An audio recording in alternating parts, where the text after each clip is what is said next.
Driving it home with Patti Vasquez, Patti Vasquez. From global conflicts to greenhouse gases, the folks refusing to wear masks says, and politicians getting caught grabbing ass says, she's driving it home with Patti Vasquez.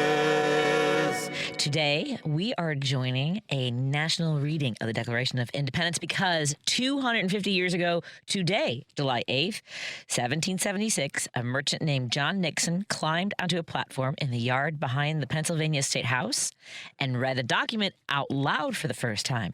Not the fourth. The fourth is when the Congress signed off on the words. The eighth is when the regular people, the us, first heard them. Merchants, dock workers, mothers with kids on their hips, free and enslaved. That was the crowd. And here's the thing. Reading it out loud that day was a crime. A British army was down the road, and Nixon did it anyway. So today, all 50 states, in some way or another, are reading it again. Same words, same afternoon. Ken Mejia-Beal is joining me, and we are going to do our part right here. We're not going to editorialize. We don't need to. It is a list of grievances against a leader who decided the rules didn't apply to him. Take a listen and tell me if any of it sounds familiar. In Congress, July 4th, 1776. The unanimous declaration of the 13 United States of America, when in the course of human events, it becomes necessary for one people to dissolve the political bands which have connected them with another and to assume among the powers of the earth the separate and equal station to which the laws of nature and of nature's God entitle them, a decent respect to the opinions of mankind, requires that they should declare the causes which impel them to the separation. We hold these truths to be self-evident, that all men are created equal, that they are endowed by their Creator with certain unalienable rights, that among these are life, liberty, and the pursuit of happiness, that to secure these rights, governments are instituted among man, deriving their just powers from the consent of the governed, that whenever any form of government becomes destructive of these ends, it is the right of the people to alter or to abolish it, and to institute new government, laying its foundation on such principles and organizing its powers in such form as to them shall seem most likely to affect their safety and happiness. Prudence, indeed, will dictate that governments long established should not be changed for light and transient causes, and accordingly all experience hath shewn that mankind are more disposed to suffer, which evils are sufferable, than to right themselves by abolishing the forms to which they are accustomed. But when a long train of abuses and usurpations, pursuing invariably the same object, evinces a design to reduce them under absolute despotism, it is their right, it is their duty to throw off such government and to provide new guards for their future security. Such has been the patient sufferance of these colonies, and such is now the necessity which constrains them to alter their former systems of government. The history of the present King of Great Britain is a history of repeated injuries and usurpations, all having in direct object the establishment of an absolute tyranny over these states.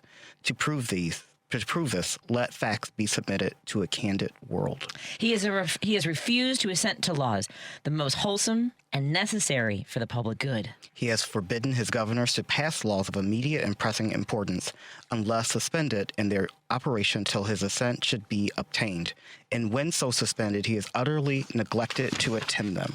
He has refused to pass other laws for the accommodation of large districts of people unless those people would relinquish the right of representation in the legislature, a right inestimable to them and formidable to tyrants only. He has called together legislative bodies at places unusual, uncomfortable, and distant from the dispository of their public records for the sole purpose of fatiguing them into compliance with his measures. He has dissolved representative houses repeatedly for opposing with manly firmness his invasions on the rights of the people. He has refused for a long time after such dissolutions to cause others to be elected, whereby the legislative powers incapable of alienation have returned to the people at large for their exercise, the state remaining in the meantime exposed to all the dangers of invasion from without and convulsions within. He has endeavored to prevent the population of these states.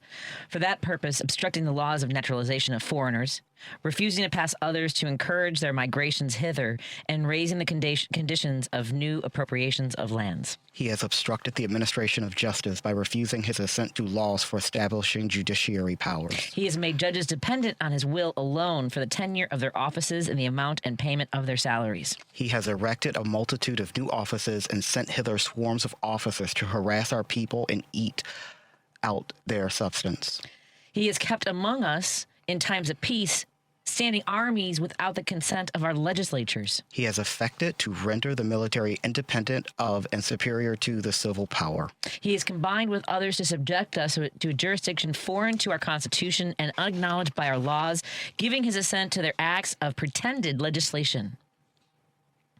For quartering large bodies of armed troops among us. For protecting them by a mock trial from punishment for any murders which they should commit on the inhabitants of these states. For cutting off our trade with all parts of the world. For imposing taxes on us without our consent. For depriving us in many cases of the benefits of trial by jury. For transporting us beyond seas to be tried for pretended offenses. For abolishing the free system of English laws in neighboring province, establishing therein an arbitrary government, and enlarging its boundaries so as to render it once an example and fit instrument for introducing the same absolute rule into these colonies. For taking away our charters, abolishing our most valuable laws, and altering fundamentally the forms of our governments. For suspending our own legislators and declaring themselves invested with power to legislate for us in all cases whatsoever. He has abdicated government here by declaring us out of his protection and waging war against us. He has plundered our seas, ravaged our coasts, burned our towns, and destroyed the lives of our people. He is at the time transporting large armies of foreign mercenaries to complete the works of death, desolation, and tyranny already begun with circumstances of cruelty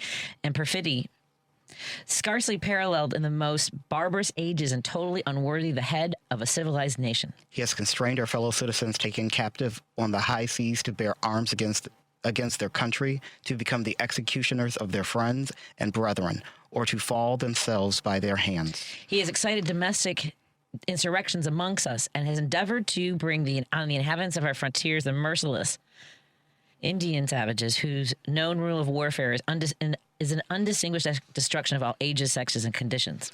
In every stage of these oppressions, we have petitioned for redress in the most humble terms. Our repeated petitions have been answered only by repeated injury. A prince whose character is thus marked by every act which may define a tyrant is unfit to be the ruler of a free people.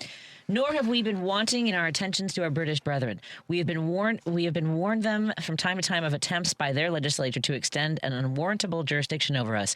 We have reminded them of the circumstances of our immigration and settlement here. We've appealed to their native justice and magnanimity, and we have conjured them by the ties of our common kindred to disavow these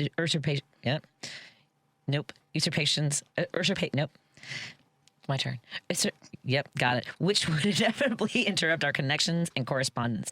They too have been deaf to the voice of justice and of consanguinity. We must therefore acquiesce in the necessity which denounces our separation and hold them as we hold the rest of mankind, enemies in war, in peace friends.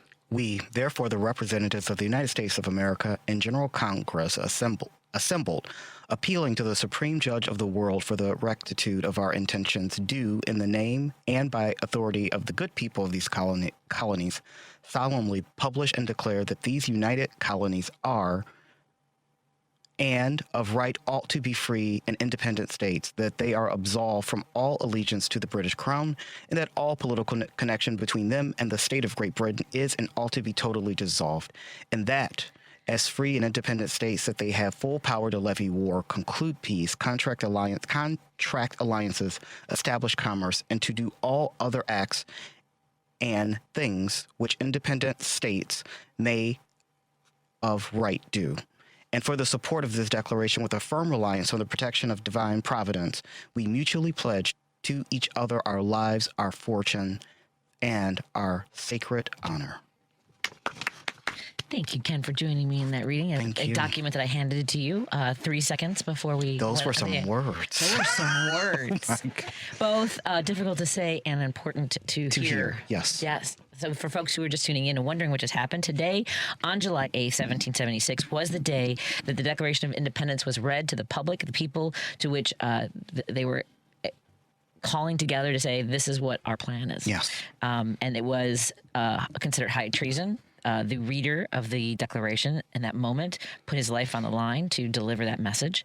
And I thought it was interesting. And Andy Miles, our executive producer here, asked if I wanted to join the national reading of the Declaration. And we said absolutely. Absolutely. And I probably should have let us practice some of those words because I don't. I mean, I should have read it before I got you here. didn't. You know, I did not. Forgot. I also don't. I read forgot words this out was loud. like real English and not New English. It was hard for me to get up to Indian savages and be like, I have to say these out loud. Well, It was there were a couple of times where I was like, I'm happy I'm not reading that far. It's like, woo. It's interesting though because people always whenever we talk about no kings rallies, right? We kind of like have this idea that we all separated from the king. I haven't read that. I don't know honestly if I've read it out loud since I've like maybe had to do 8th grade, right, me. right Yeah, back 8th and the grade. same thing like back and forth. Everybody took yeah. a part of it, so I don't know that I've even read that much of it out loud. And I which is also different. think when I did this in 8th grade, I am old now and I still need to Google some of these words. But in 8th grade, I definitely didn't understand the gravity of these words. Yeah, and I think now more than ever, it's important to remind it that again, it gave me chills, and I hope that. And thank you for indulging us if tripping over some of those words. But on my part, I couldn't. Insinguity. I'm from Arkansas. I I stand by that. Like I'm doing the best I can. So I thank you to the folks that brought that to our attention, and particularly Andy Miles for suggesting it. Thanks, I think Andy. It was a good idea. I remember. Do you remember one time? I don't know if they were. Oh, applause! Thank you very much. Appreciate that. A few years ago, I think it was NPR was like tweeting out line by line the Declaration of Independence. I remember that. And people thought they were like, "Oh, you're being woke," and it was like, "That's the Declaration." Like, no, of I remember that. And it was all the, MAGA people, like, they're disrespecting the president. Yep. Like, you guys are idiots. And this was before they actually were killing people in the streets. Yeah. This is before they were occupying. And now our they are. streets. I think ICE just murdered someone today. Yesterday in Houston, Yesterday in a father, Houston, I apologize, yeah. No. The press conference was today. Yes, okay. And his son was talking about, the video has been released of, I think the after. I don't know in the same way they said that Renee Good used her car to weaponize, as a weapon. They're saying the same thing in this instance for a traffic stop, and he was on his way to work. Right, but they cannot stop people. Like it is, if you are in an unmarked car and you just pull up in front of me and someone pulls behind me, I'm going to run for my life because that is normal human behavior. Yeah. Like I just think them using that excuse is such a cop out because absolutely that's probably what. I believe that's what happened because you all are not supposed to do that. And they're not. Either they are poorly trained or they are trained because the agent who shot Jonathan Ross, who who murdered Renee Good. Yes. He was part of the Border Patrol that was under investigation, I believe, like starting in 2011, for often, like the training was to shoot into moving vehicles, to point the weapons at moving vehicles so that they would react, and they would put themselves in front of the vehicle, right? So they could say that they were driving at them, right? So they would say they felt that their life was in danger. Yes. Well, then don't put it, the same thing with Jonathan. Then don't put yourself in front of the vehicle. Correct. Don't make it a weapon that way. And it's kind of like, they are making the car the weapon. They are making the car the weapon by manipulating the situation to a place where it benefits them. That is what the words I was trying to get out. Yep. His name was Lorenzo Salgado Araujo, who was shot and killed by ICE agents during and what they were calling an attempted arrest. And they're not giving. And the family has said that he has been here for decades. He was pronounced dead at the hospital, and they were. The thing about them killing somebody in Texas is there's even less likely that there will be any justice for this family.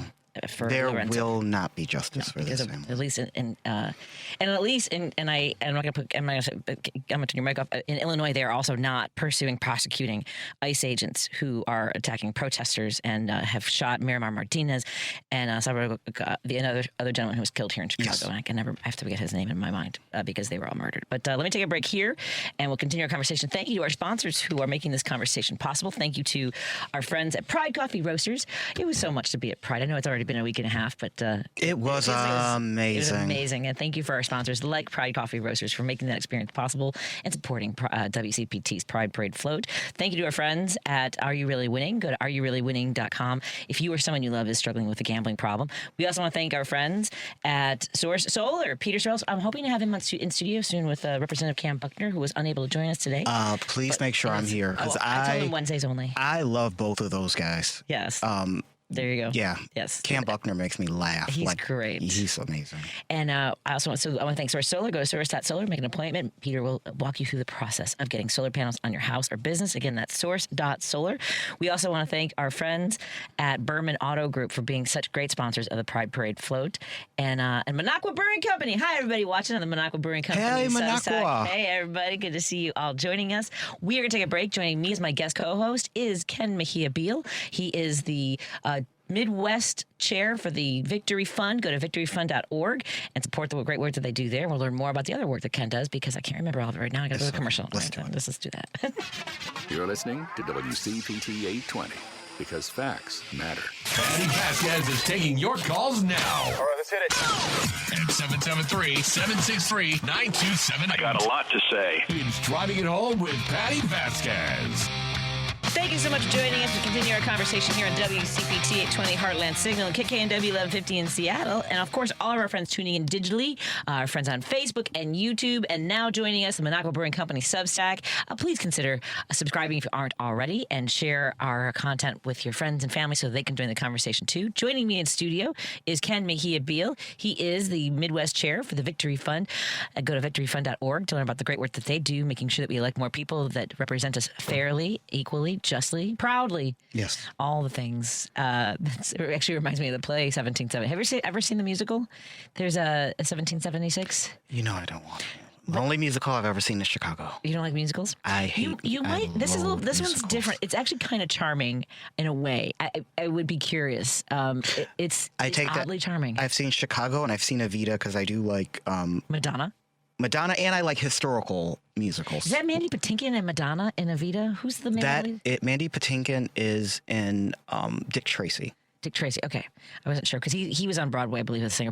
Yes. We just read if you missed it, we read the Declaration of Independence, because on July 8th was the actual date that the people of the colonies were, well, at least in the nearby area where they wrote the Declaration of Independence, they read that aloud to the common folks. Yes. And I thought that it would be nice to join the national reading of the Declaration of Independence. So thank you for indulging us. We're getting texts. Hey, did you know that Thomas Jefferson, the guy who wrote the Declaration of Independence and the Constitution, was not a Christian? He was a deist. I believe it's kind of, my understanding of a deist is someone who believes that there's a maker, but that we are kind of left to our own devices, that there aren't like the hard and fast rules of like these. He wasn't necessarily an organized. Yeah, we would consider that spiritual now. Right. Yeah, And yeah. I think the way I remember it was like they viewed God, and this is my childhood memory of it, they viewed God as kind of a watchmaker. Once you have the watch, what happens next is up to you and your care for it. Yeah. That's my understanding of it. The laws of nature and of nature's God, not the laws of Yahweh, Jehovah, or Jesus. Nature's God. The fact that America is not a Christian nation is right there in the first sentence of America's prime founding document. So thank you very much. Well, yeah, America's not a Christian nation. It's a nation where you are free to be Christian. Right. I think that's what's you're free to be whatever you want to be. Yeah. We're but not that determining doesn't. it. Yeah. Yeah. How are you? What's your take from your perspective of what's happening in Maine and the campaign there for the next Senate seat and the fallout from all the? I've sat here on this program for about 2 months, and every time that man's name has come up, I have remained silent. Yeah. I have not said anything. We have spoken off air. And I've always said, I don't trust anyone with a Nazi tattoo. Yeah. And I stand by that. There's That's all I can say. I addressed. I was out walking yesterday after the news was really starting to cascade, and I was thinking about listeners who the day I had on a commentator named Corbin Trent, who used to work in AOC's office and campaigns, and I was thinking about in particular one who was like just adamant because Corbin was all in, full throated support of Plattner, and I was getting a lot of texts about this is not a good guy, whether that he was another Fetterman, other that he was Nazi. So I don't know if I did give the sense. You never gave the sense that you were supportive. You gave the sense that this guy could win. It was just the news. Sort of that. Well, sort of that, but also There was no editorializing of the situation, in my opinion. And though I think that platforming people who are full throated, not pushing back on, even if I had small hesitations in not doing that, I think also, I mean, in our own way, I have Right. I have a big platform. We have the biggest progressive radio station in the country. Whether that cuts through the noise, honestly, one of the biggest progressive radio station in the country, and I'm part of that. And so, Yes. there is, I need to figure this out. And that what you just said is also why I remain silent, because there is a Nazi tattoo. I can't get, that was a thing for me. But also, I'm also an advocate for the wrongly accused. I'm also an advocate for second chances. So I said, well, let me just shut my mouth. And maybe, Right. And I pushed back when we had Corbin on. Not push back. Maybe it would seem a little bit too cavalier about it. Like, my listeners get kind of angry when you're on, and not being more direct about it. So I think it's a moment for me to learn of how I want this to go. Right. I'm always learning about what we should be talking about. we should always be learning, though. Yeah, oh, thank God. And we that's should the always be difference, learning. baby. And with that, I don't regret not saying anything, because as I sit here before you today, I still believe in second chances. And I still believe that if you don't have a fully cemented opinion, just shut up about it. And my opinion wasn't fully cemented. I just know Nazi tattoos are bad. It made me feel a certain kind of way. Right. But I was waiting before I opened my mouth. And there are a lot of people who were very angry texting, and I got it got a little under my, only during the show. I want to say this for folks who heard my show yesterday. That's kind of the interesting thing about having this show is I can air out what my thoughts are, what my trauma has been when it comes to sexual violence, and then walk away. Like I don't owe like that. I can say that, and I know that people have heard it. I know that people are impacted by it, whether negatively or positively. People who also identify with that, and I want to thank folks for some of the kind words. The idea that they're like the demands of the survivor, and like, why didn't you come forward? I call BS and all this stuff. Turns out she had been telling, and that's the thing, is that she had been telling people. Yes. Immediately after it happened, whether or not she filed a police report, but we don't put ourselves often through that situation. So you and I've talked about this. I'm also a sexual assault survivor. I was underage when I was sexually assaulted. I was not where I was supposed to be. So as a teenager, I opted not to tell authorities because it seemed at that young age that I would get in more trouble for not going to school than but here's my point. So when folks throw all this stuff out there, if you've never been sexually assaulted, please just shut up, because you don't understand. But two, there's so many things happening. I did tell people. Exactly. I didn't tell my parents. I didn't tell police, and I can explain to you why. But listening to me explain it today won't make sense, because we're adults. I'm an adult now, and I get how silly it sounds. But you also have to put yourself in that person's time and in their shoes. And people always put themselves in today's time in their own You can't do that. If someone was sexually assaulted as a teenager in the 70s, in college, you can't look at the way colleges are set up for men or women in 2026. You have to look at the way it was set up in the 70s and work your way backwards. And folks don't do that. And also, if they are, let's say you watch a movie like Spotlight, which was the story about the Boston reporters who finally uncovered the decades-long abuse by the Catholic Church. Yes. And you're aware that situation that was covered up. I mean, so give grace in every situation. You have to. And the thing is that the only reason that you care about a woman who did not go to the authorities or didn't tell whoever you think she should in the way that you think she should is because it now impacts you. Correct. That's the only reason you care about this. I always say two words: Anita Hill. She told people, she told Congress, and no one believed her. Yep. I'm trying to figure out how we turn a corner for our next guest, because they're probably sitting in the conference room going, "Oh my God, what are we getting ourselves into?" I want to say this: we are talking to our friends from the Illinois Park and Recreation Association, and I am the product of the Illinois Park Association in many ways. Beautiful. I love our beautiful parks. This state has such a network of great park districts.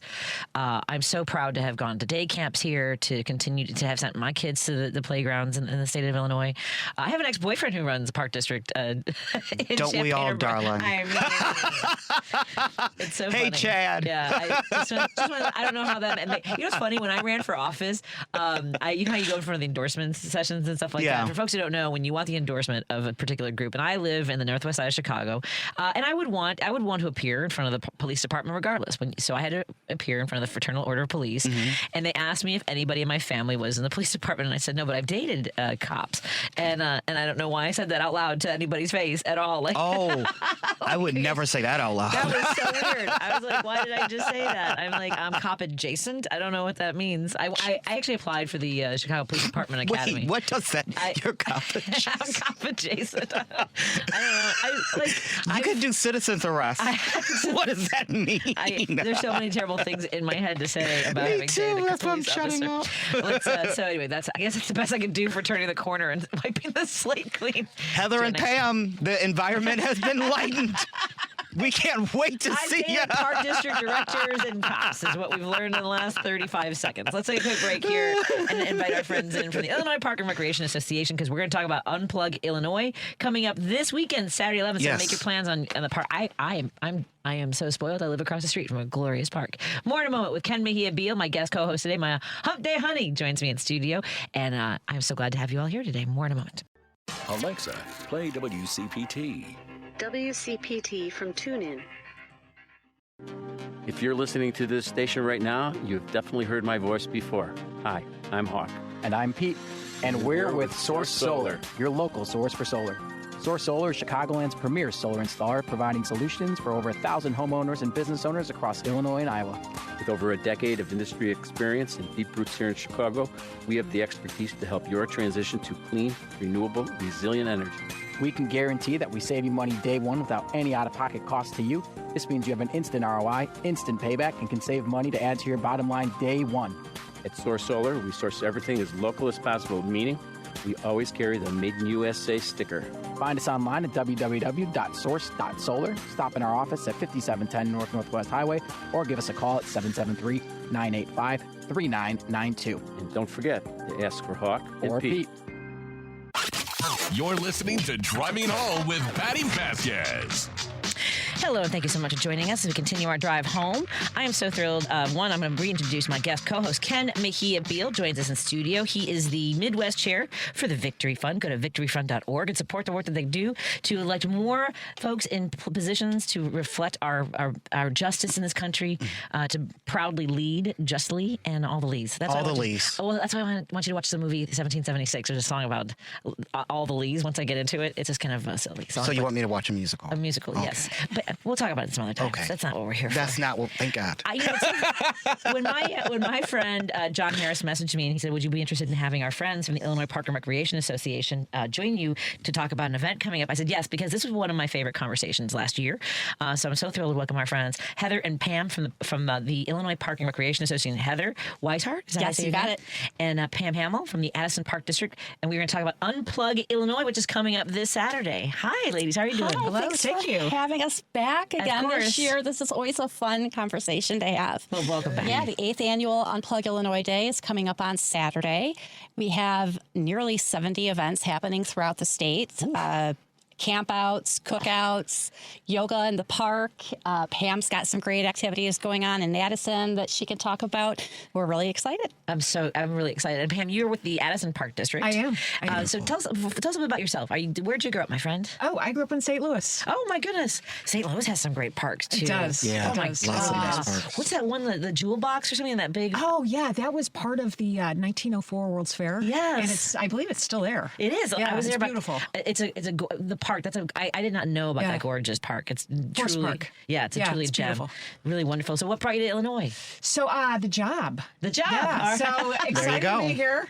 Yeah. Love the area. I like to call myself a Chicagoan now, although I live You're in the allowed to. burbs. We'll take it. But I Well, love that's it. not about Yeah. it. Yeah. What, We won't tell anybody. Not at all. How long have you worked in Park District sort of functions and in the system? So I've been with Addison Park District for 4 years. Okay. It has been, it's such a great industry to work in because one, you get to have fun. Yeah. And then two, I think also like it's just so positive and so like family focused and it touches everybody. It does. Like we work with with, kids as young as preschool up to yesterday. As a matter of fact, we celebrated the 105th birthday of one of our senior club members. That's fantastic. That's awesome. The mayor came in. He had issued a big proclamation that the city of Addison was officially wishing her a happy birthday. So it was amazing. It That's was really lovely. awesome. That is so beautiful. it's a great industry to work in because you connect with people each and every day. I feel like this, like having these conversations is also a way to recruit folks to continue to work for park districts everywhere. Absolutely. You know what I mean? Like, yes. From day camp counselors, lifeguards. By the way, I was a lifeguard for the Chicago Park District for a couple of years, which was one of the best jobs of my entire life. And also the programs. You just mentioned the senior programs. My mother goes to the senior programs here on the northwest side of Chicago at our park district. And Heather, yourself, when did you start working for the park system? Well, I started with IPRA. It'll be 25 years in November. Nice. Congratulations. Thanks. Yep. Pam and I were just talking about that while we were Pension, waiting baby. to come in. I'm sorry. Sorry, go ahead. But I was telling Pam, I just love this serving Parks and Rec professionals and just the work that they do every day and helping to bring awareness to these great programs. And as you mentioned, the employment opportunities, going from seasonal camp counselors and pool lifeguards to executive directors of park districts. There's opportunities for everybody, so it's great. Like I mentioned, I've dated an executive director of park district, and I think he makes pretty good money. Is all I'm saying. They do. They do. And he has fun. It's a job that I think that it was kind of like that was always his path, was to, and in his community, I think there are a lot of folks that seem to also, whether they've always lived in that community and now serve in that function. Like there's a woman who owns a bakery. She retired from the Chicago Park District after about 20 years, and she used to run the park right across the street from me, across from where she grew up. Right. So it's sort of a wonderful way to stay in the community and Absolutely. also come to a new community and have those connections is wonderful absolutely. too. What I can't, every time I meet someone who works for the park district, it doesn't seem like work. Like you guys love it. I've never met anybody that works for the park district. It's like I have to go to work at the park district. I feel like there's a lot of joy in this. Yes. It's a hard work, but I feel like there is a lot of joy. There is, so, for the Unplug Illinois event, I had to stage some pictures to promote some of the things we're doing. And it's like a lot of the people that come into our buildings, like you start to recognize them, whether it's the kids at summer camp or whether it's the seniors.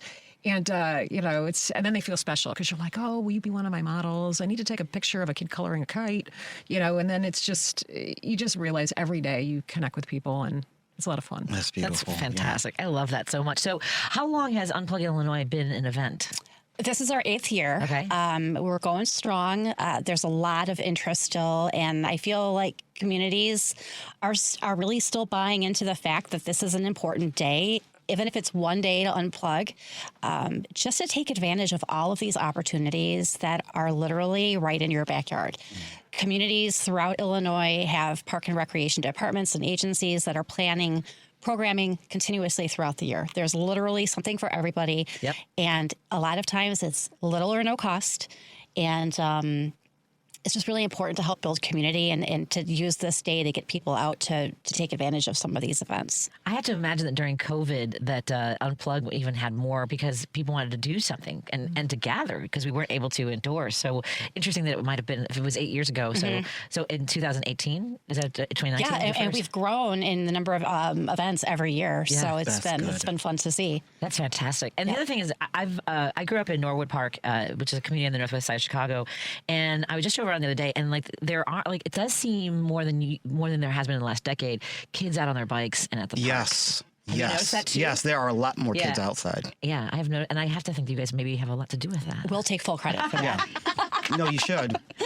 Yeah, you should. I think there's been a transition from, and I hope it continues from, folks being plugged in. Yeah, I used to unplug. I did it. You're welcome. No, from being plugged in to actually getting out and disconnecting and actually connecting with other people and riding bikes and getting on swings, and the parks around my house are always crowded, which is great. I was at a concert, no joke, probably 2 months ago, and the artist told the crowd, put your phones down. Yeah. Because all they could see was everyone just filming. Yes. And to me, I went immediately to Unplug Illinois. I was thinking, look at this, but it was just be in the moment. Yes. Appreciate the moment. put the phone down. It's funny, man. I've been to a few shows lately where they have these, and there's a name for it. This bag thing that you put your cell phone in, and they lock it at the door, and they give you the bag back. What is the name of the bag? Listeners, help me. But they unlock it if you need it again. But you cannot be in the concert with the phone. Every concert I go to where that happens, it is the best concert ever. Yeah. It is the best. The venue mandated locking pouches, Yonder. The Yonder bag. Thank you. Interesting. The Yonder bag. Yonder. That would not be something I would have access to. They're called the Yonder bags. They're amazing. That's really great smart concept. Yeah, I love that. Yeah, so they get locked. They get locked. Well, because the idea is, and the thing about being at a park, either you're with somebody enjoying, playing, catching, whether it's frisbee. I know I saw some, like last time I got frisbees and things like that, or hiking, walking, swimming. Yes. You don't need your phone. You don't. You don't need to take a picture of it. This is just be in the moment. Be mindful, right? Yes. And it's one of the excuses that folks like to give is, well, what if?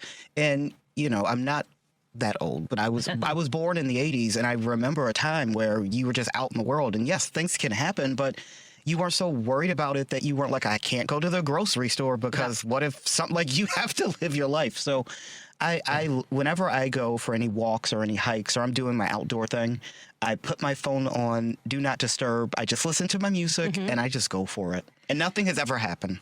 I've never missed anything. I love it. We are in studio with Heather Weiss, our Illinois Park and Recreation Association, and Pam Hamill from our Addison Park District for Unplug Illinois. On Saturday, July 11th, you can join almost 100 agencies across the state supporting Unplug Illinois Day by holding events, by attending events that encourage people throughout Illinois to ditch their electronic devices and unplug to enjoy everything that their local park, recreation, and conservation agencies have to offer. You can go to unplugillinois.org you type in what you're looking for, show what events are happening. Like in Zion Park District, you can put the screens away. There's a full bunch of fun at the Park District. Join it. We have active play. All kinds of stuff is happening. The Great Ball Pursuit. We'll find out more about these events when we come back on WCPT. Absolutely. So the whole calendar is available at unplugillinois.org. Again, that's unplugillinois.org. And there's also, if you happen to work for a Park District, there's also some more information for you to enjoy. We'll be right back with our guests in studio, including my guest co-host, Ken Mejia-Beal, who joins me every Wednesday. And thank you so much for being my Hump Day Honey. Hump Day Honey. I'll say Hump Day Honey. More after this on WCPT 820 Heartland Signal, KKNW 1150 in Seattle, KTNF, well, they're coming later, but I'll say them anyway, KTNF AM 950. Thank you to our friends tuning in digitally on Facebook, YouTube, and now Minocqua Brewing Company. Please consider subscribing and sharing with your friends and family so they can join the conversation too. But on Saturday, leave your phone at home, or at least just turn it off. Turn it off. Put it on airplane mode. Yes. Whatever it takes. More after this. Chicago's Progressive Talk, WCPT 820, where facts matter. Here's great news for those Chicagoans heading up to southern Wisconsin. Should you ever forget to load up on Progressive brews from the local favorites like Rogers Park Provisions or Park West Liquor in Lincoln Park, Minocqua Brewing Company beer is now conveniently available at Dream Liquor and Cigar in Kenosha and in the Lake Geneva area at Delavan Liquor and Smoke in Delavan. If the great town of Madison, Wisconsin is your jam, please remember to swing into the Minocqua Brewing Company tap room at 2927 East Washington Avenue to grab some Resistance beer, pizza, t-shirts, and Progressive camaraderie. You're listening to Driving It Home with Patti Vasquez. Thank you so much for joining us to continue our conversation here on WCPT 820 Heartland Signal, KKNW 1150 in Seattle. Of course, all our friends tuning in digitally on Facebook, on YouTube, now on Minocqua Brewing Company's Substack, where you can catch a lot of the work that some of the writers do, including Ben Cominos and me. And tomorrow, Michael Jochen will be on. And Karen Byrne from True Blue Politics will be writing a column this Saturday. So thank you so much to Karen. And, of course, we have our shows on there. We'll also have office hours. And you can see all of our wonderful guests in the studio, including my guest co-host, my Hump Day Honey.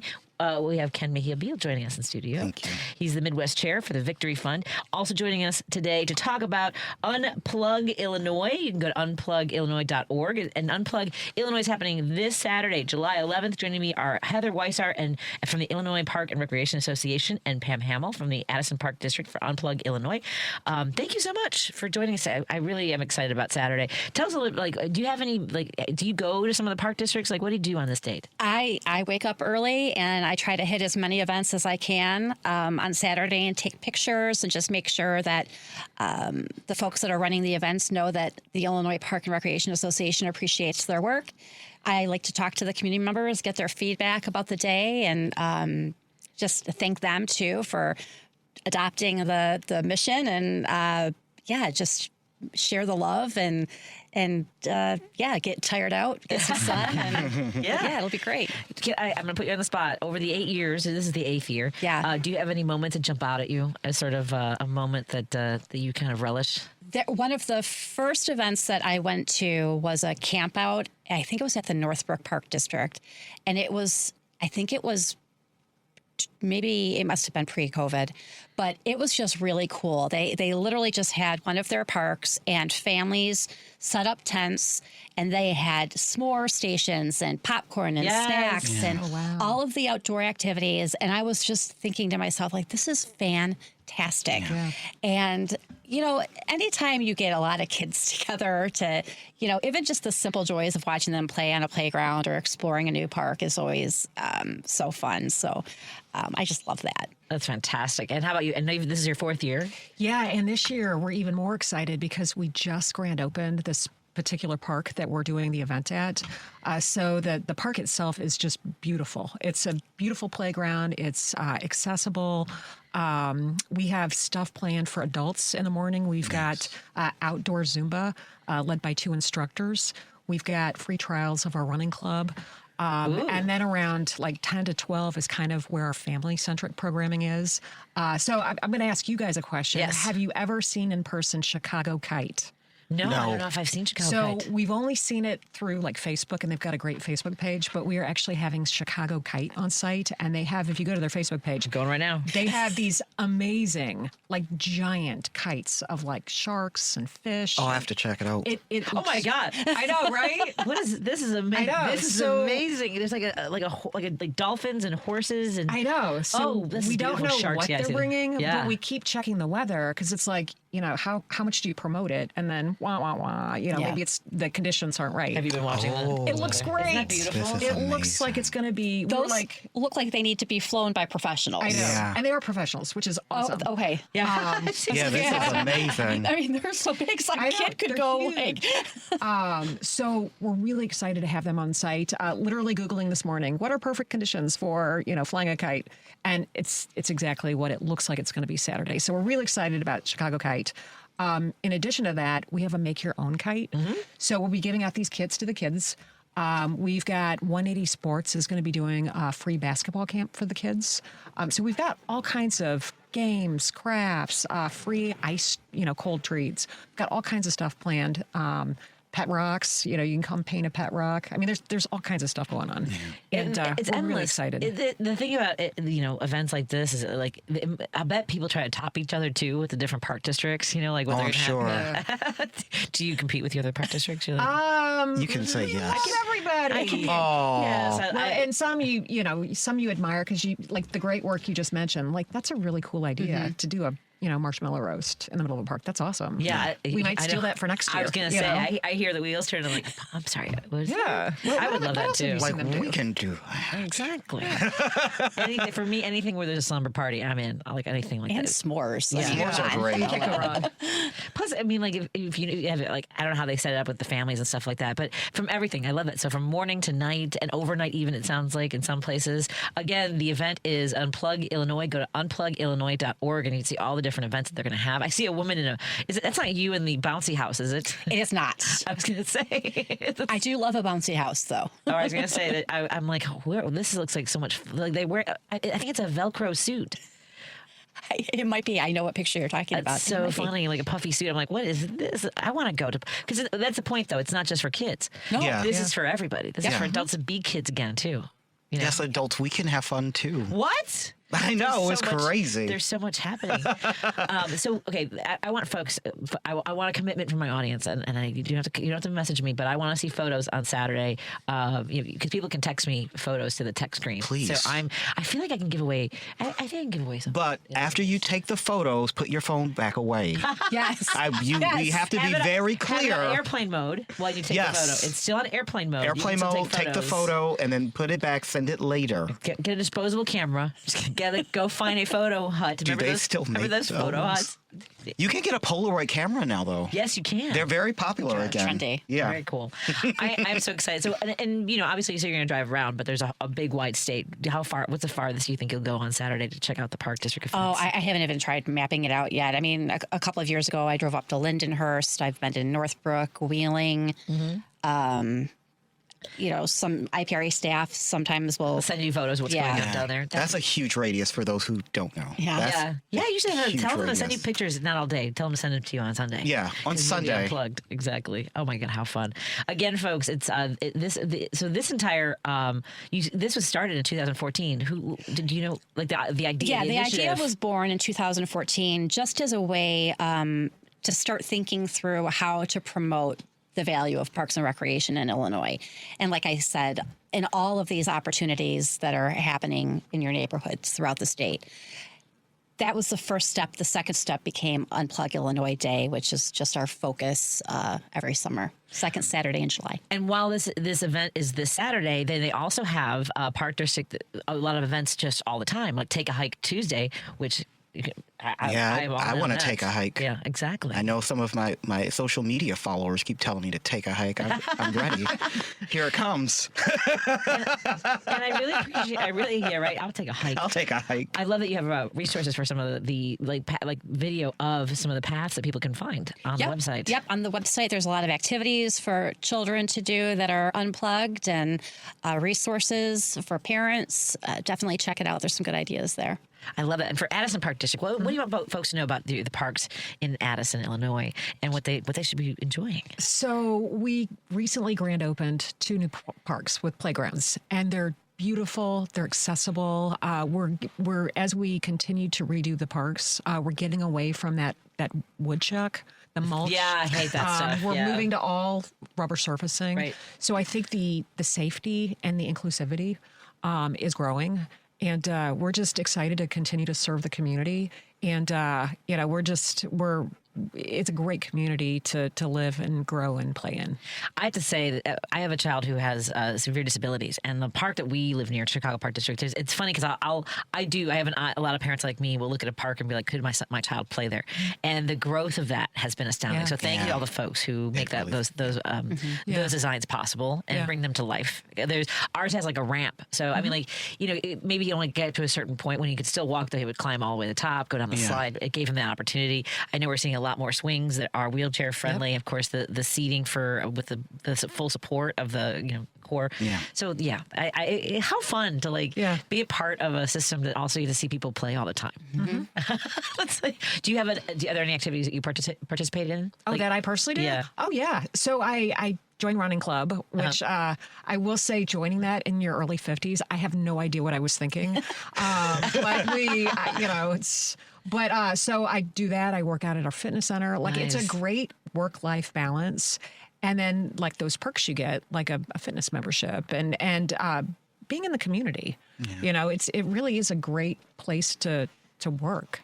So it's been great. I highly encourage it, folks. Whether you're new to a community, relatively new, or if you've been there your whole life, what's funny is I'll run into people like when I'm like, I should go for a lap swim at Norwood, and then I see people I swam with in high school. I graduated with 40 years ago almost. 40 years ago. Anyway, Heather, how about you? Do you have some of the events that you like to participate in? Some favorites?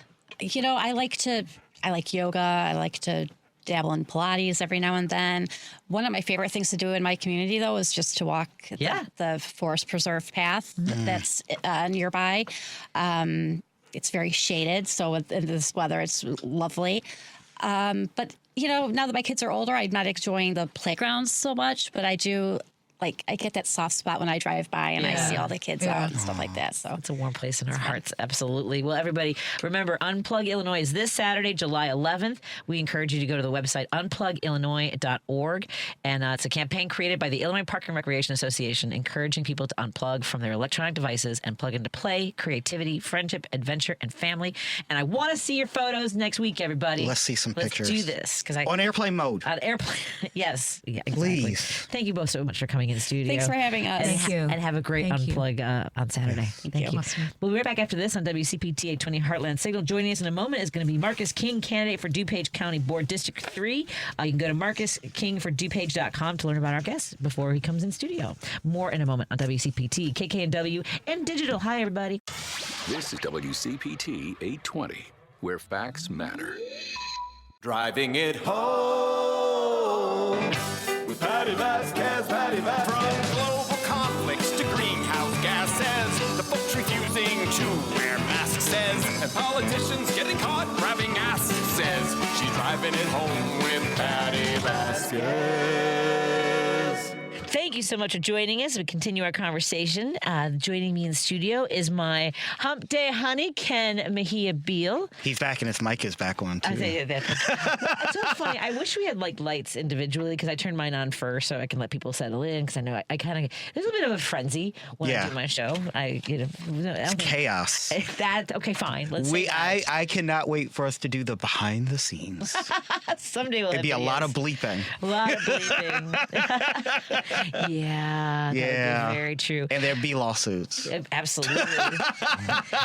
Ken, would you like to introduce the guest that we have for this set? Yes. This guest is a personal friend of mine.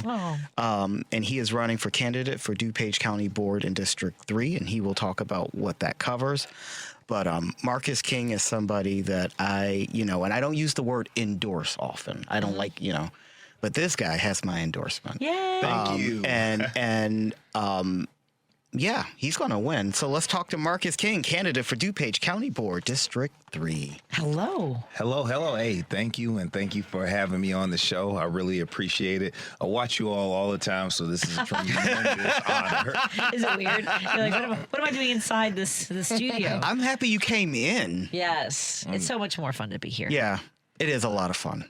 Yep, I'll come anytime. Yeah, it seems like a lot of fun, though. You have some great guests. So I appreciate that. Thank you for That's why you're here, because you're going to be a great guest. Exactly. Tell us about yourself, Marcus. Where'd you grow up, my friend? Oh, so I grew up in many different places.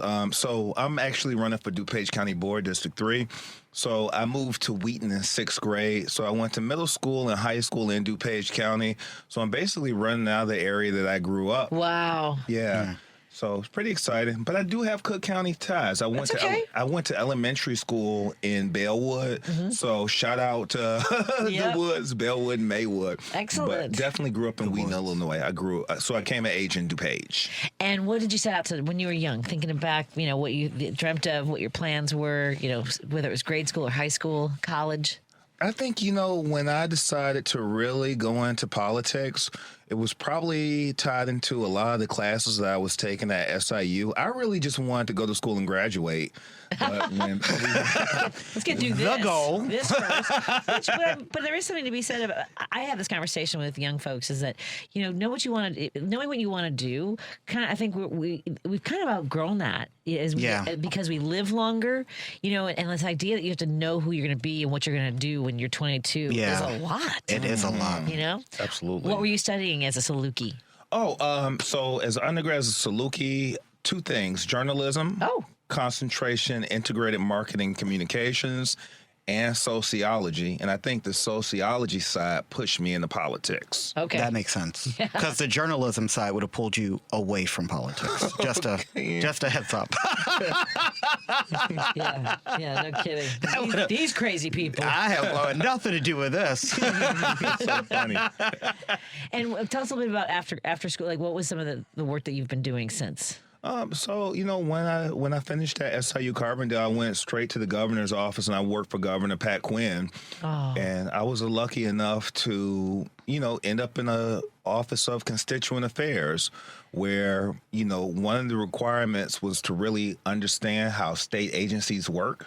So we really worked with the constituents, and I was in a fellowship. It was called the Dunn Fellowship. And it was supposed to be a year. I ended up for 18 months, and just being able to help people. I think that's one of the things that really, drove me. Just seeing everything that people were going through. I just wanted to change that. And now I'm doing something about it.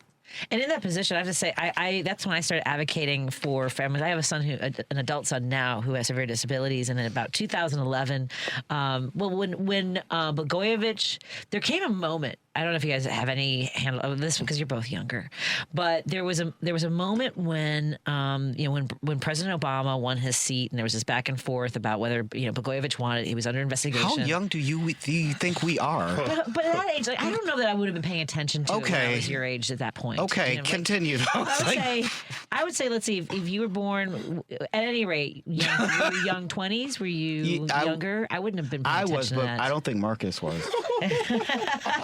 Sorry, that came out real shady. That's not how I meant it. Sorry. So when Blagojevich, there was a moment in the hallway. So my son was in early intervention, and I remember and he was aging out, and one of the providers, one of the great physical therapists, said, "You're so lucky you're aging out because I'm going to drop all of my early intervention clients because there was a lot going on with checks not being signed because people behind the scenes of the executive branch knew what was happening with the investigation."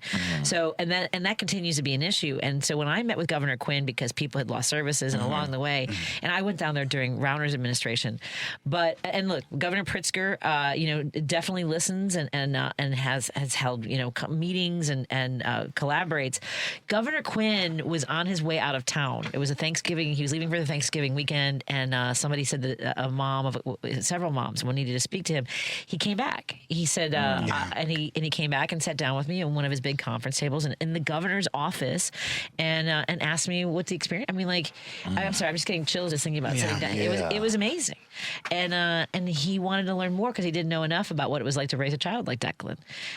So I understand completely. I have a picture of Governor Quinn watching Governor Pritzker win. He was at the WGN studios. So I have a picture from behind Governor Quinn watching Governor Pritzker accept the win.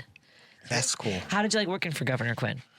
I really liked it. I think, one of the things I really liked about Governor Pat Quinn, there were, like any major organization, there were a lot of different groups. But the people that I really worked with were just social advocates. I mean, there was Jacqueline O'Day. She was not only my close friend, but she was my mentor. We had Ryan Croak, who's still there.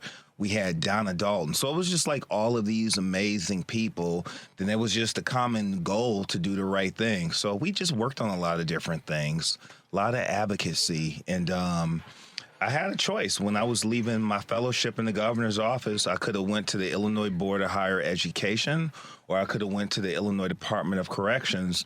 But when I looked at corrections, I saw all of the broken families. And they told me I could create a program for people on parole and probation, and it could benefit the, kids. And I started looking at the unions. And I was like, you know what? The unions are so good with skilled trades. So when we're looking at our youth, but also looking at people out of correctional facilities, I feel like the skilled trades gives other people options. So, out of the DuPage, Kane County area, I always worked closely with Mark Gately from the Painters Council. Yeah. You know Mark Gately? Yes, Mark is amazing. He's a great guy. So we were just really able to make things happen for the people. I love that. When I was in Springfield, I don't know if you're familiar with Social Change and Todd Belcourt, who works. Yeah. Tall, curly hair. Yeah. That's Todd. That's Todd. Because he works in that space too, of working with families who are experiencing whether it's post incarceration and things like that. So it's incredible work. So what was the inspiration for you to run for County Board of DuPage? Just a lot of the background. I think one of the final straws for me was I was the director of strategy and communication for the Housing Authority of Cook County. So there were a lot of changes. So the funding that comes in from HUD, I oversaw a lot of that money that came in while being the media person, but I also got to deal with a lot of issues. I think there was a situation where people in Harvey, Illinois, they were boarded up in the building. I remember that. Yeah. It was awful. It was horrible. And I was the media person, so I started getting calls from a lot of people in the media and constituents, and I called a meeting, and we tried to really I'm like, so what's going on? So a lot of the individuals just had needs. So they were basically getting kicked out of their homes on January 9th, which is my birthday. So there was a battle to get everybody rehomed. Then not just that situation, we got them rehomed, but there are grants. I found out about all the homeless kids in the high schools, so I started understanding like different grants, like vouchers that can keep kids from being homeless. And then I created a mental health program when I was at the Housing Authority of Cook County. It was a $5.8 million ARPA initiative, and it really cut down evictions and things like that. So just being in government for 15 years, I feel like a lot of people running for office don't really have the background or experience. And I'm not criticizing them, but I'm like, you know, if you worked in the government space and you've been affected, you might as well run, you know, so that's what I've decided to do. I love that. You might as well get in there and help make decisions. And I will say, do I have a moment to say something? Of course, okay. yeah. I'm watching the clock. That's fair. But when I first met Marcus, and I will say I lived in DuPage for a long time, he knew immediately that this is someone that people can trust. And there are we say it all the time, so few folks that you can really trust in politics. More importantly, in that part of the state, we only have one black representative on the entire board, Michael Childress. That's it. Not only on the board, but in the entire county. And there's Michael Childress, and, I moved, and then there's still Terrell Barnes, who is simply amazing. But there's so few folks that people like myself who live in the county can go to who understand them. That's why it's so important to elect Marcus. And I feel the same way about my friend Peter Coolidge, who's running for sheriff, who is also on the show. Folks need to be represented. Yep. And that's, as we talked about last week, the reason I do what I do. So I strongly believe that Marcus, because of his background, because of your background, I'm talking about you like you're not here, I'm sorry. Because of your background, this is what folks need. And they can come to you without explaining 50 million things because you already understand. And that's why, if I could vote for you, I would do it. We are in studio with, of course, my hump day honey, Ken Mejia-Beal. That's his title. He chose That's that. my title. And he demands, it's in his contract. He said at least 3 times. Exactly. And joining us in studio, Marcus King, candidate for DuPage County Board, District 3. You can go to marcuskingfordupage.com. Again, that's marcuskingfordupage.com. We're going to take a break here, continue our conversation, find out more about the role of DuPage County Board members, because Illinois has, as we've talked about before, more municipalities than any other state in the country. Any other state. And so learning about what your particular municipality does is really important. Let's take a break here. Thank you to our sponsors, Pride Coffee Roasters. Go to Pride Coffee Roasters and put in an order for the best single origin roasted to order coffee beans you will ever have. And I know everyone showed their love and support during Pride Month, but we're queer all year, I'm just saying. And I am. I mean, I'm an ally. I'm a queer ally all year. And put in an order for some of the best coffee beans. Every single cup of coffee tastes like a love letter in a mug from Jackie and Patty. So go to pridecoffeeroasters.com, put your order in. Thank you to our friends at Source Solar. Go to source.solar, make an appointment with Peter Sorellis. Maybe it's time to get solar panels on your house or business. He'll walk you through the entire process. And there's now an incentive for you because there's Solar for All Illinois, and he'll walk you through how the financing works with that, so you can make sure that you're getting the best bang for your buck. When you go green, you save green, is all I'm saying as well. So also, we want to thank our friends at Minocqua Brewing Company, and hello to all of our friends who are watching the live stream. Good to have you here. Good to join this conversation. If you are watching on Facebook or YouTube, consider subscribing and inviting your friends and family to join the conversation as well. Get the word out, folks. More in a moment with my guests on WCPT 820, KKNW 1150, and KTNF AM 950 Minneapolis, St. Paul. More in a moment. WCPT 820, Chicago's progressive talk, where facts matter. If you're listening to this station right now, you've definitely heard my voice before. Hi, I'm Hawk. And I'm Pete. And we're with Source Solar, your local source for solar. Source Solar is Chicagoland's premier solar installer, providing solutions for over 1,000 homeowners and business owners across Illinois and Iowa. With over a decade of industry experience and deep roots here in Chicago, we have the expertise to help your transition to clean, renewable, resilient energy. We can guarantee that we save you money day one without any out-of-pocket costs to you. This means you have an instant ROI, instant payback, and can save money to add to your bottom line day one. At Source Solar, we source everything as local as possible, meaning we always carry the Made in USA sticker. Find us online at www.source.solar. Stop in our office at 5710 North Northwest Highway or give us a call at 773-985-3992. And don't forget to ask for Hawk Or and Pete. You're listening to Driving It Home with Patti Vasquez. Thank you so much for joining us. We continue our conversation with our guest co-host, my Hump Day Honey.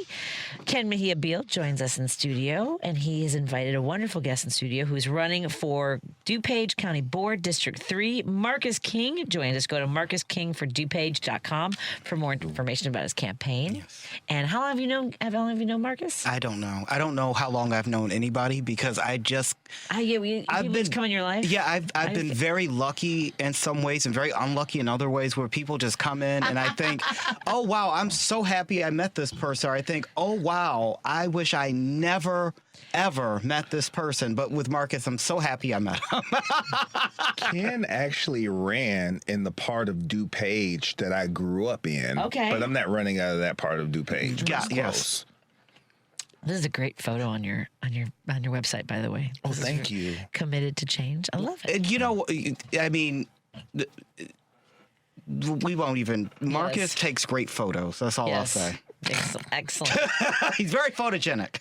And you've worked in state government for 15 years, which means he is also vested, by the way. We're talking about pensions Yes, he earlier. is. Yeah. Wow, what was that? Yeah. So tell me a little bit, you run the Summit of Hope. Tell folks a little bit more about the work that you do there.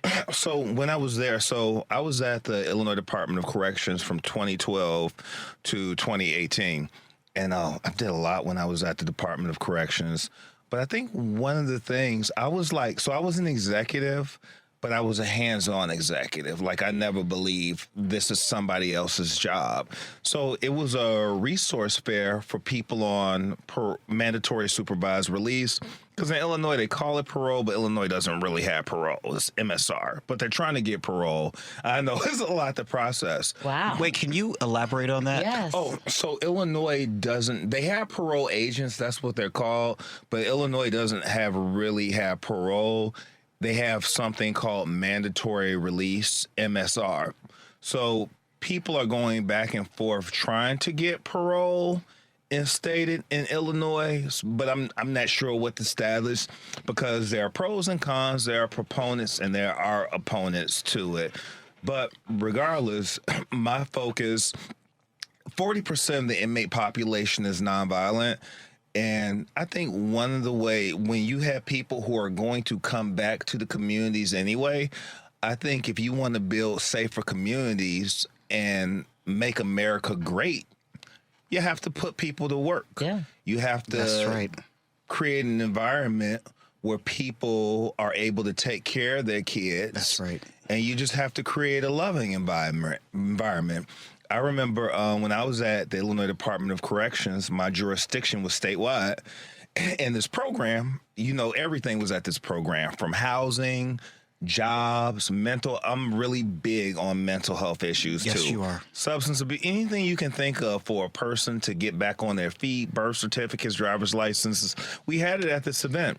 And I'll never forget, I was in the barbershop in Springfield, and the guy was like, because the media coverage, I was the media spokesperson for the Illinois Department of Corrections. So the media coverage was really great in certain areas like Springfield and, Quad Cities, places like that. And I'll never forget, a guy was like, hey, you're Marcus King. You changed my life. And wow. And I was like, hey, how did I do that? And he said, I was on parole. Mandatory, they just call it that. It's but mandatory supervised release. And he was like, I was on parole and I came to one of your events. My parole agent mandated me to do it. And I've never had anything in my life. 2 years after being your event, because he was at that event 2 years prior, he said, this is my first house. I'm renting a house. Oh. Yeah. I bought my car. I have a car, and I have custody of my kids. And, I'm making $60 an hour. I've never had anything in life. I never thought I would have anything. So thank you. So that's amazing. That's beautiful. Mm-hmm. And that's why you have to elect Marcus King. Because he does that kind of work. And Marcus work. King for DuPage.com. Absolutely. Absolutely. Thank you. And that, I mean, it's 15 years in state government, and you know, this is such an important seat. To tell folks a little bit about what the county board members do and how they impact lives. Oh, there's a lot. It's a lot of it. So I think when it comes to housing authorities, right? So housing authorities are really tied to HUD. They fall under HUD. And this is nationally. They have to follow HUD guidelines, but this is just a small part of it. But, you know, the county board has a lot to say with the housing authorities.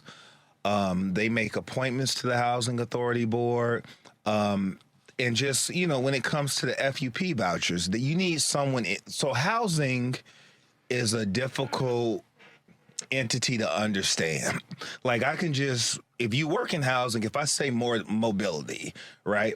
If you're in housing, you understand that. If you work there, person from the community isn't going to understand something like that. If I say FUP voucher, you know, if you don't work in housing, you're not going to understand that, right? So you should elect somebody who actually understands this, since it's a big part. When we deal with housing, a lot of people, I understand some of the dynamics, and I really want to change the narrative. A lot of people is like, hey, we don't want housing here, or we don't want to deal with this because it's going to bring down our property value, but we got to really change that stigma. We have an environment in DuPage County where we have an aging population that can't really afford to live. So we need an expert to come in and deal with that. We need someone to care for our seniors.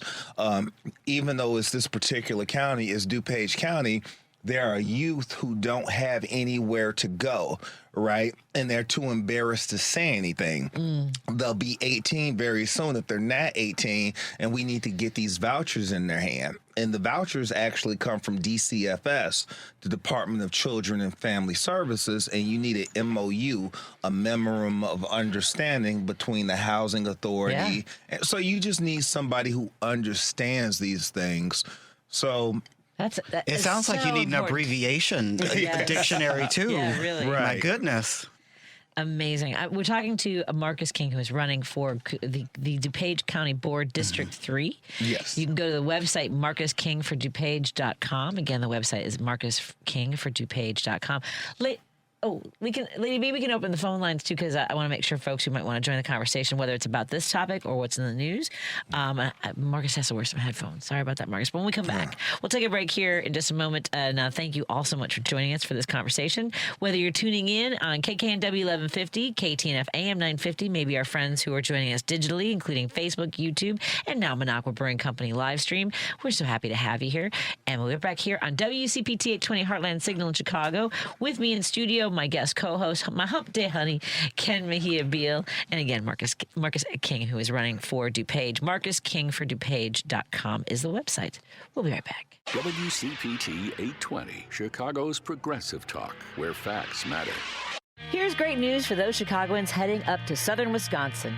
Should you ever forget to load up on progressive brews from the local favorites like Rogers Park Provisions or Park West Liquor in Lincoln Park, Minocqua Brewing Company beer is now conveniently available at Dream Liquor and Cigar in Kenosha and in the Lake Geneva area at Delavan Liquor and Smoke in Delavan. If the great town of Madison, Wisconsin is your jam, please remember to swing into the Minocqua Brewing Company tap room at 2927 East Washington Avenue to grab some Resistance beer, pizza, t-shirts, and progressive camaraderie. You're listening to Driving It Home with Patti Vasquez. Thank you so much for joining us. We continue our drive home. Joining me in studio is my hump day honey, Ken Mejia-Beal, and he shall be addressed as such. At all times. At all times. He is also the Midwest chair for the Victory Fund. Go to victoryfund.org and support the work that they do. Thank you. To elect folks who will represent our communities fairly, justly, and proudly. And all the least. All the least. I'm telling you. Have you ever? Do you watch? Do you ever see the movie 1776? It is a musical. It's a silly. It's it's a kind Marcus of fun. is way more cultured than I am, so maybe he has. I'm not cultured at all. Yes. It's a kind of there's a song Lee's, all the Lees. Yes. Always to the right, never to the left is one of my favorite songs, but it's always because they're conservative. They're slave owners. Got it. Oh. And they want to make sure Rum and Slaves is a big song in that one. But basically the fight over why we did what we did in the Constitution and the Declaration of Independence. Got it. And they do a pretty good job of, I think breaking it down in a simplistic way of that fight by Southerners to want to be able to own human beings in bondage. And John Adams fighting against that, and Benjamin Franklin. Sort of an interesting depiction of it. Yeah. I have to check it out one day. Yeah. I'm just saying. I do have. Let's take some phone calls before. I know you're taking off, but I'm going to take phone calls in just a moment. But I do want to talk about some things at the federal level, which obviously as a county board member in DuPage affects everybody, the office that you're running for. So tell us a little bit about what your perspective is when it comes to how this administration is impacting lives, whether it's the work that you did in the criminal justice system or housing. It's a lot to process. I think at one point had a federal job. I was tied to the Center of Health and Justice, and I think I noticed there were three sides. There were three teams. There was one team that dealt with handcuffs and bars. There was another side that dealt with the diversion side of things. Then there was another side that dealt with the treatment side. So we were a federal entity. It was bipartisan too. And the side that dealt with the, reintegration into society, fighting recidivism, the policing side, and I think it's great because you need all of it, but Trump didn't cut that. The side that was really geared towards just helping people working with nonprofits, which nonprofits is a big one to me, he immediately cut it. And so he terminated the whole team and left the other ones intact. And he didn't even care who was here, because there were Republicans. I had a Republican that actually I was helping in Kentucky. Not many, but if you have the same mission, it's never about politics. It's about doing the right thing. But he just didn't care. He just saw a team and just terminated it. But I think when it comes to housing, when you look at HUD, what I'm hearing from a lot of people who work at housing and urban development, which housing authorities, fall under. They have to submit paperwork to them, annual plan to them at the end of the year to get their funding. But, housing authority. So, for example, the housing authority in this area, they may be responsible for all of Cook County's housing authorities because you have the Cook Housing Authority of Cook County, but then you have CHA, the Chicago Housing Authority, which is definitely one of the largest housing authorities in the nation. Maywood, I believe, has their own housing authority. Berwyn has their own housing authority. Wow. Then you have DuPage. They have a housing authority. You have to deal with Aurora. They have their housing authorities and so forth. But he's been cutting, these field, people for HUD, so they're operating on a skeleton crew. So we have different things. I mean, when you make these types of cuts, you hurt housing authorities because when you look at a voucher, right, a housing choice voucher, formerly known as Section 8, these vouchers are not supposed to be forever. They're supposed to help a person get through an adverse part of their life. However, housing authorities are supposed to implement something called FSS, Family Self-Sufficiency. This helps people with these vouchers or who live in properties. It helps them work. It helps them with education. It gets them training. It gets them job skills. It helps them with their kids. But the housing authority, even though it's mandated, they still have to apply for this FSS voucher, Family Self-Sufficiency. But you're making the job for HUD harder. Yeah. And, so I just think it's problematic and you're devastating people and you're hurting our seniors because they very much so. Yeah, because they say that people with a housing choice voucher are just like welfare people. They don't want to work. But that's not true. To have a voucher, you have to work because you work 30% of your income actually goes towards the rent, then HUD kicks in the rest. And as you start making more money through these programs that Trump is cutting, then you start paying more and more, then you give up your voucher, then someone else can get it. A aging person, a elderly veteran, one of these children who's trying to make it through college. I don't think people realize that. Yeah. I don't think people realize I agree that. completely. And DuPage used to be reliably a red suburb. Yeah. And it's changed. And I know Ken has had something to do with that as well. Well, that he not did there. just. I know a lot of people. Yeah, lots of I'm saying, wonderful. you're part of that team. Yes.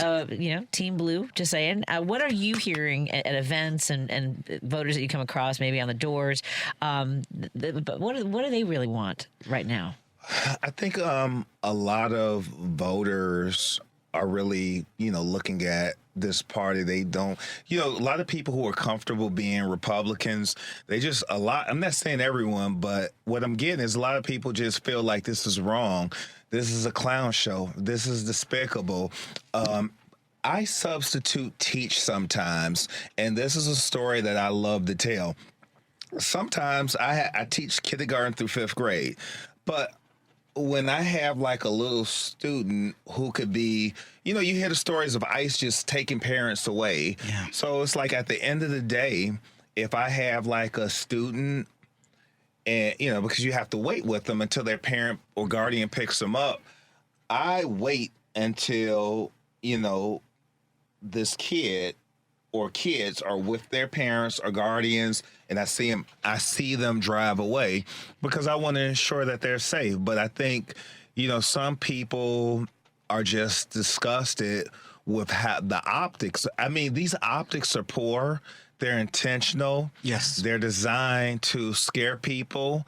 And, it's just no words. But I think even though we may be in different parties, I think the decent people in the other party want to just see it go away. Like even my opponent, like one of the reasons that I'm running, and I don't want to say, bad things about people, but she's a MAGA. She had a fundraiser for Ted Cruz at her house. So you support all of this. Yep. At the end of the day, and she has no experience. She hasn't done anything. So I'm running on my background. And the reason that I'm running, I have this crazy dream that I can play a part in making the world a better place. And that's what I'm going to do. Thank you for trying to make it a reality. I love that. Marcus King is running for DuPage County Board District 3. Marcus King for DuPage.com. We have one phone call. I know you have to run, but I'm going to take Jim because Jim wants to talk about voters too. Hey, Jim, you're on the line with we're on with Ken Mejia-Beal. Hey, Jim. And with Marcus King. What's on your front mind, my friend? Last count, 18 states have voluntarily turned over their voter rolls. Now, to whom, God only knows. Yep. Is it the DOJ? Is it Kash Patel? Is it Stephen Miller? What are they going to do with these voter rolls? That's what I want to know. And why is 34% of the country, the Republican friends of mine still believe that illegal people have voted in the 2020 election. They still believe this. I mean, to their core, they believe this. And the run-up to the 2024 election, they beat that drum constantly that illegal people voted. And in my long walk on the earth, I've never heard of such insanity in my life. Never. I'm 76 years old. I've never heard about voting rolls being forensically examined. I've never heard of the Republicans, obviously, we all know that the suppression of the vote helps the Republican Party. There's no question about it. The less people vote, the better they do. Oh yeah, Republicans, absolutely. It's like that's why. Yeah, that's why they want to crack. They want to make people afraid to vote. Yes. And he's also said that the less educated, the uneducated, like him as well. He loves the uneducated, and he also loves inflation. He said both. Well, he's right in the same boat with. What an embarrassment he was at the UN. I don't want to go. What an embarrassment to the country. I mean, just a complete embarrassment. But then they're talking about. They want to know. They're threatening people. They want to get the background of people, like, for instance, the people that are running the vote. They want to know what they had for breakfast. Honest to God. I know. I mean, this is how insane this has gotten. But America, to turn around the ship, we've got to get a great Democratic vote out. Anyway, you guys have a good night. Thank you so much, Jim. Now, Marcus, I know that you've got to run. So if you don't mind, take a minute or two to make your pitch to the voters of DuPage County. You can turn to this camera if you want to use that for media later. Take that microphone and let folks know why you should be the next DuPage County Board Member, District 3, and how they can help you. Call to action. I would like you to vote for me. I think there are a lot of things that I actually bring to the table, but a lot of it is innovation. There's an overwhelming amount of things in my career that I've done that I wasn't asked to do. I just did it because it was the right thing. That reentry program for people on parole and probation, when I was at the Illinois Department of Corrections, that wasn't my job, but I did it. I was the media spokesperson, and I was the legislative person. When I was the House of the Authority of Cook County, I created a $5.8 million mental health program, and we got an award for it, right? But again, that wasn't part of the job either. I was the director of strategy and communication. I was the media spokesperson. I oversaw the funding that came in from the Housing Authority. But just that, when I was in the office of the governor, I worked well with people, but I took a proactive stance to understand how all of the state agencies work, right? Particularly the social services agencies, because I wanted to be able to give back. And when you vote for me, I'll never say, not my job, right? If there's a state agency that has the resources for you, if it's something that we can't deal with in the county, I know exactly where to send you in the state agency because I worked there and I was passionate about it. So that's one of the reasons that you should vote for me. I'll never let you down. I'll always support you, and my energy comes from the people. That's Marcus King for DuPage. Go to marcuskingfordupage.com. Thank you for joining us. Thank you, Marcus. Thank you for running. I wish you the best of luck. And let us know if there's anything we can do in the future. If you've got an event coming up or you got a call to action, let us know. Thank you. I really appreciate you. And thank you for the work that you've done for people in the state of Illinois. More after this on WCPT 820 Heartland Signal, KKNW 1150, KTNF 950, and all of our friends watching digitally. We're here on WCPT Heartland Signal. More after this. Hey, Google, play WCPT. Streaming Chicago's progressive talk from TuneIn. You're listening to Driving It Home with Patti Vasquez. Thank you so much for joining us. We continue our conversation here on WCPT 820 Heartland Signal, KKNW 1150 in Seattle, KTNF AM 950 Minneapolis, St. Paul. We're so grateful to have you all here, as well as our friends who are tuning in on our digital platforms, including Facebook and YouTube if you're there. Oh, and as well as our friends now tuning in on Minocqua Brewing Company's Substack. Please consider subscribing and sharing our page with those in your family and friends circle so they can join the conversation too. Joining me in studio is my hump day honey, Ken Mejia-Beal joins us today. Thank you so much. Wednesdays are fun. I appreciate Wednesdays are fun. Thank you so much. And thank you for bringing Marcus King in and the great guests. He's one of my really good friends. I have some really great friends. You really do? I have some great friends. Speaking of friends, because this is weird. That was a weird pivot for me. You asked me if we could talk about the story about this young man, Nolan Wells. It's the sadness is on me. I've learned, one of my mentors says never to say you're sad about something because that implies that it's who you are. So you say the sadness is on you, which means you can get it off. Okay. But the sadness is on me. I do want the Nolan Wells story. It is trying to cliff notes. A young black man went on a water trip with his white friends. I'm using friends and bunny ears, and he ended up dead. And the tragedy here is that none of these friends called any authority. They went home. His parents are the ones that reported him missing. They found the body, I believe, yesterday. I believe there was some form of foul play. I think anyone that has watched an episode of Dateline 2020 or has any common sense, imagine you're on a boat with a friend and something bad happens. The first thing you do is call the Coast Guard. You call 911. You don't call your parents and say, I need a lawyer. Oh, my God. That's not what you do. Mm-hmm. And it's when we talk about, and something I wrote about the other day is I am not comparing the two. But I have been a what I like to say, a black body in white spaces where I'm invited but not protected. And it is a very scary feeling. And I cannot imagine the last few moments of this young man's life. Drowning, dying, unprotected.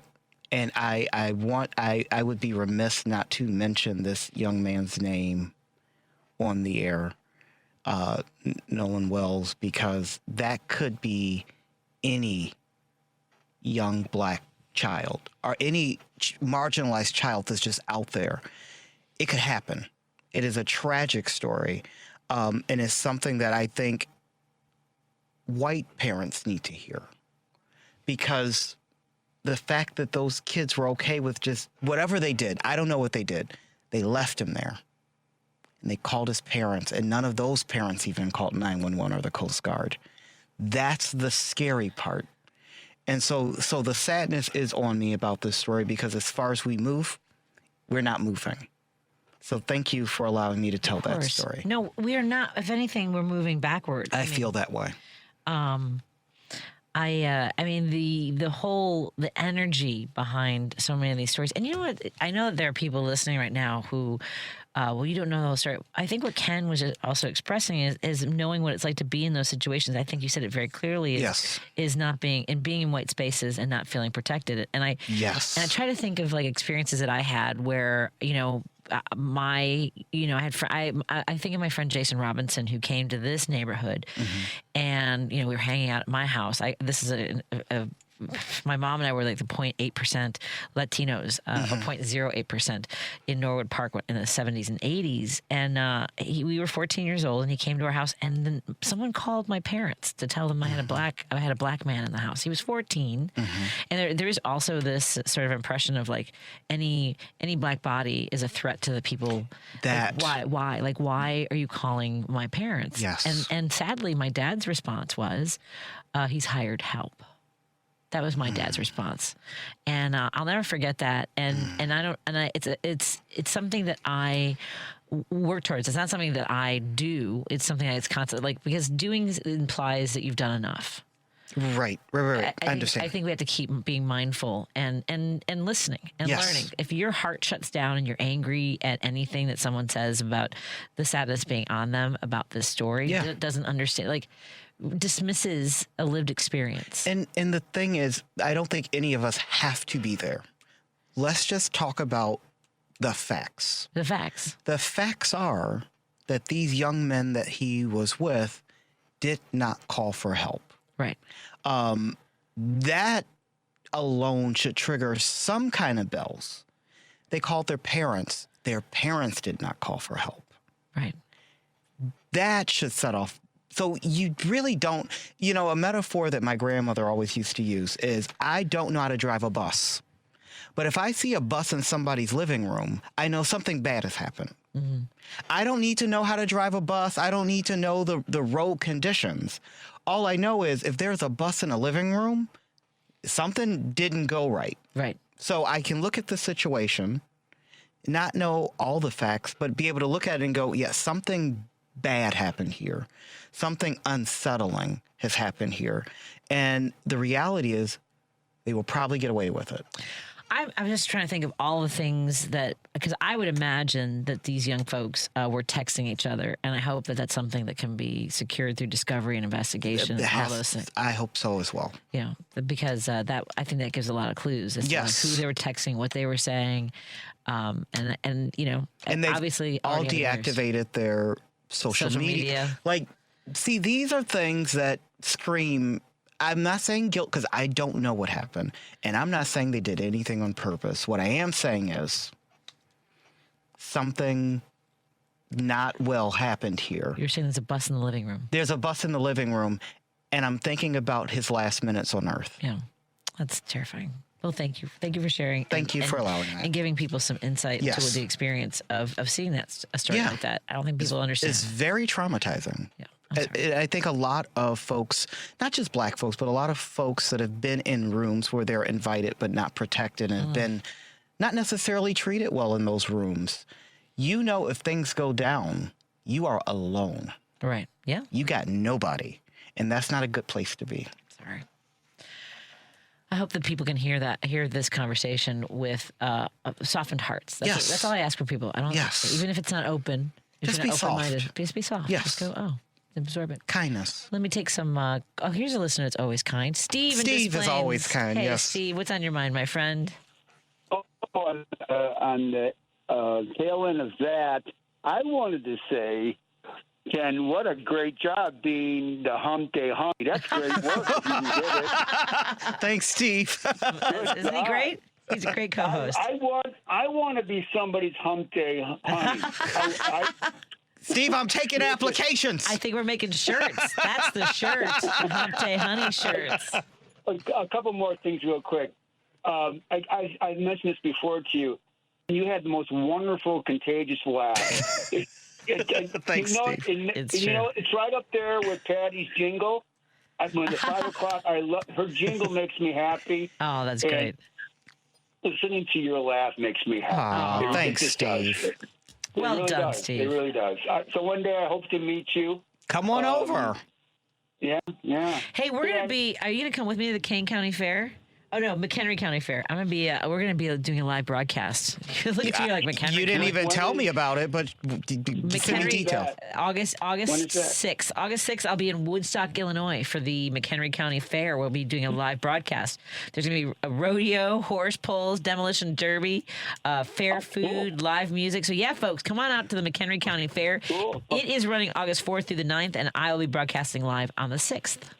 Okay, very good. Is that right? Or 7th? Maybe it's the 7th. It's the Friday. We'll figure it out. Yeah. I feel energized. Yeah, and you say you were born in the 80s. I was born in 1953, and you make me feel young. You makes me feel young. I turn 55 next month. That is You're happening. young. I know. ARP's gonna be sending me my discounts and everything. Everybody. And the hover round. I'm going to be 73 on August 4th. Hey, we're So there you go. Leos. Yeah. Happy I early got it. birthday, Steve. I'm going to talk to you before then, but happy early Yeah. birthday. All right, guys. Take care. Thank Take care. you. Bye. Thank you so much. Bye-bye. Thank you. Bye-bye. I'm actually folks, on August 16th, I will be inducted into the Early Bird Special Comedy Show at the Laugh Factory. It's for comedians 55 and over. So I will be there. I've been doing stand-up comedy now for 32 years. Congratulations. In Chicago, and I'm really proud of that. You're still funny as hell. Oh, I appreciate that. I'm trying to keep up with the kids. You know what I mean? The social media thing is different. You know who we have not talked to in a while, who we need in studio along with us? Dwayne Kennedy. Yeah, bring him. So where in the world is Dwayne Kennedy? That's what I want to know. I just, while we're talking about age, we have a few minutes left. As a huge fan, I have to say this. The #1 album in America next week will be the Madonna album. And she is 67 years old. I mean, come on. You're never too old to have fun. You're never too old to party. And you're never too old to be funny, Patty. I love that. You know, I was just thinking about the first time Madonna came in. So I was not somebody who listened to a lot of pop music in the 80s when I was a kid. Yeah. My dad listened to Bing Crosby and Willie Nelson, which is is fair. Love Willie and my Nelson. mom listened to Placido Domingo and Pavarotti. Like, that was the music in my household. Got it. A little, not quite like, and I didn't even listen to B96 because my dad would tell me to turn that crap off. Of course. But I remember I was 9 or 10 years old, and we all had nicknames at camp, and one of the girls was called Madonna because she had short, beautiful, curly hair, and she would do some of the dance moves of Madonna. And that was my first introduction to Madonna. I can't remember what was like. What would be some of her first songs? Not like Holiday, Like a Virgin. Holiday, like a Virgin. Yeah, those are the two big ones. I would say, back early 1982, 83, 84. 84, 85. Okay, so maybe it was like my third year at Girl Scout camp when I started to hear some of that music. But yeah, how crazy is that? But I think to be women and to be over the age of 30 and still be thriving is a huge accomplishment and a huge middle finger to the establishment. So you keep doing what you're doing. I will take it. Thank you very Yes. much. That's Ken Mejia-Beal. Go to victoryfund.org to learn more about the work that he does as the Midwest chair. And thank you so much, Ken, as my Hump Day honey. Looking forward to seeing you next week. Thank you to our sponsors, Pride Coffee Roasters, Are You Really Winning, Berman Auto Group, Kia and Subaru over by there, and our friends at Source Solar, and of course, Minocqua Brewing Company. Talk to you all. Steve, Madonna. Let's take a break. Let's say goodnight. Love you, Lady B. Bye, everybody.